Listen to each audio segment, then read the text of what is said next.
Hey Booktube, it's Kim at Middle of the Bookmarch, and today's video is a big January book haul. Yeah, I'm buying books, but I'm not going like buying willy-nilly. This is a very large stack, and I'm going to try to get through it quickly, but this is not like I bought this all at once. I bought this over a couple of months. And these are books I very particularly picked out, and not just because they were on sale or I got a great deal. These are books that I truly either have had my eye on for a really long time or found it a great deal and thought it's time for me to pick these up. So let me get going because there's a bunch of them. The first thing I wanted to show you are books that I want to kind of collect, I guess, or I want to get, not a set, but why don't I just show them to you? I ordered 3 Shakespeare books, but I received 2, so one I think is missing or on back order. But I got these Folger Shakespeare Library editions. These are the little like pocket paperbacks or mass market paperbacks. I have Hamlet and I have Othello, and what I'm missing is Macbeth.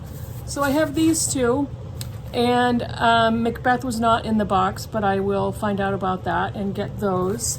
And these have, they have the plays over here, and then they have annotations, definitions, notes on the other side.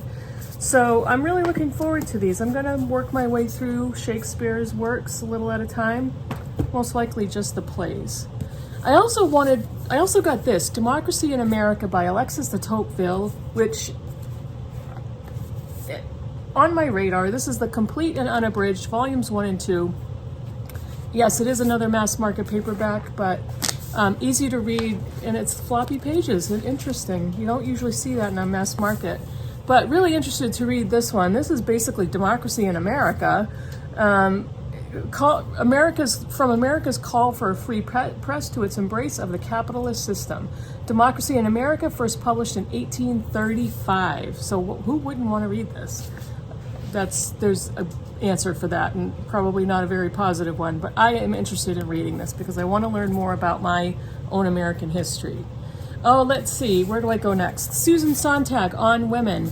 I didn't realize it was this short, but this is, I think we all know who Susan Sontag is, and if you don't, I'm not going to go into it here, but famous essayist, writer, activist, that type of thing.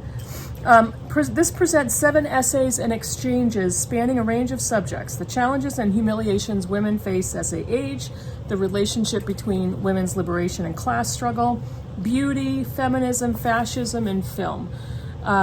This is a great book to read for Shorty September. It's less than 200 pages. Now let's see, I'm going to try to categorize these a little bit. Cyrano de Bergerac, the Penguin edition by Edmond Rostand. I love this play. I read this in college and absolutely loved it. I love the whole story of Cyrano de Bergerac. I have not watched the latest movie, and I really want to do that, but this was a steal and a jackpot in the Penguin Classics edition, which I love. I love penguins, as do many of us, I know. This one is, let's see, this is Green Grass, Running Water by Thomas King. And I love this for so many reasons. Just a beautiful cover, deckled edges, French flaps. I'm in heaven. He is the winner of the Canadian Authors Award for Fiction and a selection for the CBC Canada Reads. Strong, sassy women and hard luck, hard-headed men, all searching for the middle ground between Native American tradition and the modern world, perform an elaborate dance of approach and avoidance in this magical, rollicking tale by award-winning author Thomas King. Let's see. He is an award-winning novelist, short story writer, scriptwriter, and photographer of Cherokee and Greek descent. So that looked so good. Let's see. I didn't finish reading the description. Alberta, Eli, Lionel, and others are coming to the Blackfoot Reservation for the Sundance. There they will encounter 4 Indian elders and their companion, the trickster Coyote, and nothing in the small town of Blossom will be the same again. Love that description. Let's see. This one, The Bonfire of the Vanities by Thomas Wolfe. And I love the vintage editions, the red spines. So great font. So I was really happy to pick this up. And what I want to do is I want to reread Romola, who George Eliot wrote Romola about the Italian Renaissance. And Savonarola was this cultish priest who the Bonfire of the Vanities originated with. And I want to reread Romola, and then I want to read The Bonfire of the Vanities by Thomas Wolfe. The Ides of March, a novel by Thornton Wilder. Now, no, I'm not going to say it. Never mind. You didn't see that. The Ides of March is Thornton Wilder's brilliant epistolary novel of the Rome of Julius Caesar. Through imaginary letters and documents, Wilder brings to life a dramatic period of world history and one of its most magnetic personalities.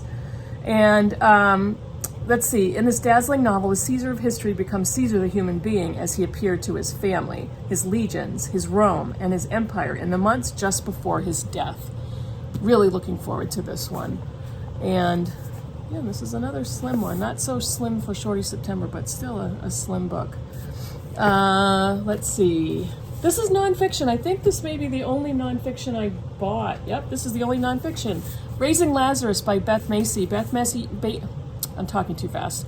Beth Macy wrote Dope Sick, which I read right before I read Demon Copperhead last year. So depressing. And this is Hope, Justice, and the Future of America's Overdose Crisis. So this is kind of written after Dope Sick, and I'm hoping it's going to be a little more upbeat. This is published in 2022, so I'm thinking that Macy is going to follow up on what she wrote about in Dope Sick and the research that she did, and maybe some positive follow-ups or some follow-ups about the lessons learned before, during, and after America's opioid crisis, what she learned through writing Dope Sick, and so on and so on. So my only nonfiction. Let's see. I bought 2 George Orwell novels. Books. I think they're both novels. Yeah, I think so. This one is coming up for air in lovely, again, the Penguin with the green spine. The Penguin green spines might be one of my favorite Penguin formats. The other one are the older ones with the black spine with the yellow borders, and I know the colors mean something, but I don't remember what. This is George Bowling, 45, mortgaged, married with children, is an insurance salesman with an expanding waistline, a new set of false teeth, and a desperate desire to escape his dreary life. He fears modern times since, in 1939, war is imminent, foreseeing food queues, soldiers, secret police, and tyranny. So he decides to escape to the world of his childhood, to the village he remembers as a rural haven of peace and tranquility. But what will he find when he gets there? I love Orwell. I love Orwell's writing. And these 2 books, love the Penguin. This one is not a penguin, but Keep the Apodastra Flying. And I absolutely just love this cover. Writing in his best satirical vein, George Orwell tells the story of Gordon Comstock, a failing poet who decides to battle the luring power of money by living in a constant state of poverty. Forgoing a promising job for low-wage work in a shabby London bookstore, Gordon spends his night shivering in a rented room trying to write. He is determined to stay free of the money world of lucrative jobs, family responsibilities, and the kind of security symbolized for him by the homely, indestructible, potted apodastra plant that stands in every middle-class British window. Keep the apodastra flying. I don't even really know what that is, so I guess I will find out. 2 George Orwell novels. Let's see. There's, I want to save these. Let me tell you about, I bought 2 Percival Everett books. I am on the hunt for collecting his books. Now, this one, ironically, is a short story collection. I'm not a big, giant short story fan. But this is Damned If I Do is the name of this collection. Look at that cover. That is the nose of a mule, I think, or a donkey. A cop, a cowboy, several fly fishermen, and even a reluctant romance novelist inhabit these revealing and often hilarious stories. An old man ends up in a high-speed chase with the cops after stealing the car that blocks the garbage bin at his apartment building. A stranger gets a job at a sandwich shop and fixes everything in sight. A manual mustard dispenser, a mouthful of crooked teeth, 32 parking tickets, and a sexual identity problem. I was smiling as I was reading the back of that book of the description, and I am all in for Percival Everett short stories. This one is so much blue. This is Kevin Pace's latest painting. Like so much in his past remains a secret. 10 years ago, he had an affair with a young watercolorist in Paris, and in the late 1970s, he traveled to El Salvador to search for his best friend's brother, a minor drug dealer gone missing in a country on the verge of war. When the past begins to resurface, Kevin struggles to justify the sacrifices he's made for his art and the secrets he's kept from his wife and family. Filled with suspense, tenderness, and deadpan humor, So Much Blue is Percival Everett at his best. If you've read any of Everett's books, you will know the satire and the humor that he injects into every one of his novels, and I'm assuming this is going to be no different. This one, Old Flame by Molly Prentice. Molly Prentice wrote a book called Tuesday Nights in 1980. And short, quick story, my daughter and I, when she was much younger, went to the library. And we used to have a game where we would pick out a book that the other one had to read, but we got 3 vetoes. Yeah, we did. And Clara picked out books for me, and the first 2 I vetoed. And the third one, I think it was the third one that I had, or I got 2 or 3 vetoes, but then the last one I had to read. And that was Molly Prentice's novel, Tuesday Nights in 1980, which I loved. I never would have picked it up in the library on my own. I never would have thought I'd like this book, but she made me read it and I loved it, and I've kept it ever since. And another part of the story is the library had books on sale, and I walked in, and that one was on sale, and it was the copy that I read out of the library circulation, because nobody else had checked it out but me, and that's the copy that I have on my shelf right now. And this is her next novel, Old Flame, and I'm really looking forward to reading another Molly Prentice novel. This is Emily spends her days writing catalogs for a New York City department store, selling herself to herself. It's fun until it isn't. After her best work friend Megan is laid off, Emily begins to understand that her corporate safety net isn't as safe as she presumed. When she and Megan embark on a soul-searching trip to Italy, during which Emily discovers she is pregnant, Emily is plunged into a past life just as she is forced to make a pivotal decision about her future. In this moment of reckoning, Emily begins to see the cracks in the facade of her life and to wonder if the structures that she has built will hold.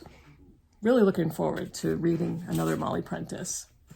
This book is our next selection for my Critical Chicks in Real Life book group. This is Crow Mary by Kathleen Grissom. And I've seen this a couple different places. It's a beautiful cover, gold foil, and then this feather. Grissom is the author of The Kitchen House, and I think another book that comes after that. Deckled edges. In Montana in the summer of 1872, Crow Mary marries Abe Farwell, a white fur trader, and accompanies him to his trading post in the Cypress Hills of Saskatchewan, Canada. In the spring of 1873, they are prepared to return to Montana when they witness the Cypress Hills Massacre, in which 40 innocent Nakota are killed by a drunken gang. Following the massacre, Crow Mary single-handedly rescues 5 Nakota women who are being held captive and abused by the gang. Thus, she sets off a whirlwind of colliding cultures that brings out the worst and best in the cast of unforgettable characters and pushes the love between Farwell and Crow Mary to the breaking point. And one of my friends, Michelle, was a rebel and started reading early, and she said she loves the language in the book. And that's a very high compliment because Michelle is a writer on her own and she knows good writing. So, looking forward to getting to that one. Now, this next stack are either translated novels and or independent presses. Let me see who this one is. Not this one. I think this is a translated novel. Yeah, this is a HarperCollins novel, but this is a translated novel. This is Swanfolk by Kristen Omarsdottir, and I don't have a clue if I pronounced that correctly. Who is the translator? This is translated by Vala Thorods, and she is a Icelandic author. Swanfolk. This is, in the not-too-distant future, a young special unit spy named Elizabeth Eva finds herself mentally unraveling following an assignment in Paris. To regain her mental balance, Elizabeth takes long, solitary walks near the lake. One day she sees two strange beasts emerging from the water, seemingly mythical creatures, human women above the waist, swans below. Curious, she follows them through tangles of thickets to a clearing and into a strange new reality. I think I first found out about this book because I was looking up dystopian and fantasy, possibly translated fiction, and I found this one. I'm like, that sounds really interesting. Now, the rest of these, I believe, are all independent presses. This one I'm not sure about, so I'm going to look really quick. I'm not sure about this one. This one may not be. I don't know, it may be. I don't remember. This is published by Pushkin Press Classics. This is The Book of Paradise by Itzhak Manger, and translated from the Yiddish by Robert Adler Pekarar. And look at the cover. It's such an interesting illustration. On being expelled, this is immediately why I bought this when I saw this description. On being expelled from paradise, young Samuel Abba pulls a crafty trick, managing to arrive on Earth with his memory intact. He quickly begins regaling the humans around him with mischievous stories of a paradise, far from their expectations, a world of drunken angels, lewd patriarchs, and the same divisions and temptations that shape the human world. Why would I not want to read this book? So, what else? Let's do this one. This one is Quiet Chaos by Sandro Veronesi, translated by Michael F. Moore. And this is translated from, I wish I could find that out easily and quickly. And it looks like, I can't tell what language it was translated from. Italian. That's translated from the Italian. Quiet Chaos by Sandro Veronesi. On the shores of the Mediterranean, exhausted from an afternoon of surfing, Pietro Palladini is shaken out of his stupor by a distant noise. "Over there," he cries to his brother, Carlo, sunning beside him. "Over there." So begins the adventure that will tear a hole in Pietro's life. For while he and his brother struggle to save two drowning swimmers, a tragedy is unfolding down the road at his summer cottage. Instead of coming home to a hero's welcome, Pietro is greeted by the flashing lights of an ambulance, the wide-eyed stare of his young daughter Claudia, and the terrible news that his fiancée Lara is dead. I think I saw this on somebody else's channel with that description, and I recognized it when I saw it online and had to buy that. Three more very quickly. This one is a Harper Perennial, an Echo book. This is a Yugoslavian author, and I apologize in advance. I'm not going to get the name correct. I'm going to try. Dubravka Ugresic. And this is The Ministry of Pain, translated by Michael Henry Heim. And again, she is from Yugoslavia. Dubravka Ugresic, The Ministry of Pain. This is, having fled the violent breakup of Yugoslavia, Tanja Lucic is now a professor of literature at the University of Amsterdam, where she teaches a class filled with other young Yugoslav exiles, most of whom earn meager wages assembling leather and rubber S&M clothing at a sweatshop they call the Ministry. Abandoning literature, Tanya encourages her students to indulge their Yugo nostalgia in essays about their personal experiences during their homeland's cultural and physical disintegration.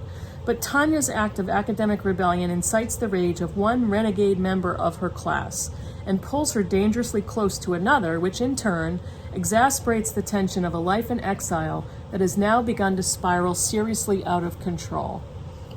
That sounded so good. They all do. All of these books sounded excellent. That's why I purchased them. Two more. This one, this is thanks to Ann Novella. And this is a New Directions independent publisher, New Directions Press, independent publisher since 1936. This is The Wall by Marlon Haushofer, and this is translated by Sean Whiteside, translated from the Austrian. This is another one that I found because of Anne, and when I looked at the description, I'm like, yep, I'm getting that one. While vacationing in a hunting lodge in the Austrian mountains, a middle-aged woman awakens one morning to find herself separated from the rest of the world by an invisible wall. With a cat, a dog, and a cow as her only companions, she learns how to survive and cope with her loneliness. Anne was the first one I heard about this from, and she recommended this to me, but I have since heard it from so many other people and sources, not even just on BookTube. So that is The Wall by Marlon Haushofer, translated from the Austrian. And the last book, this one I bought directly from the Feminist Press, and this is The Singularity by Balsam Karam, translated by Saskia Vogel. This is translated from Kurdish. She is of Kurdish ancestry and has lived in Sweden since she was a young child. The Singularity. This is in an unnamed coastal city filled with refugees. A grief encircles and enmeshes the lives of two displaced women. One calls out the name of her absent daughter, haunting the cliffside road near a touristy corniche where her missing one once worked. Spent from sorrow and her fruitless search, the mother throws herself into the sea, leaving her other children behind. Bearing witness to the suicide is another woman on a business trip with a swollen belly and later births a stillborn baby. In the wake of her pain, the second woman remembers her own litany of losses, of a language, a country, an identity, when her family once fled a distant war. I looked on get all these newsletters from different independent presses. Thank you to Sarah from Eyes on Indie. And this was in one of the newsletters for the Feminist Press, and it looked so good. And there's another book that is not released until May that I'm going to be getting. And I'll show you that one when that comes in. That is it. Big book haul for January. This is a long video. From now on, I'm not going to be buying I'm not going to be hauling this volume of books much longer because I've talked about this before, but I'm trying to narrow my focus when I'm purchasing books, and I want to buy classics, I want to buy independent press books, translated fiction, books that I really am mentally curating. I really want to find keepers to keep on my shelves. I don't want to unhaul books that are not that great, or something that I've tried thinking, oh, I'll probably love this and don't, or things that just languish there and I lose interest. So these all look just spectacular. Let me know in the comments below if you've read any of them or if they interest you at all, and I will see you all in the next video. Bye, everybody.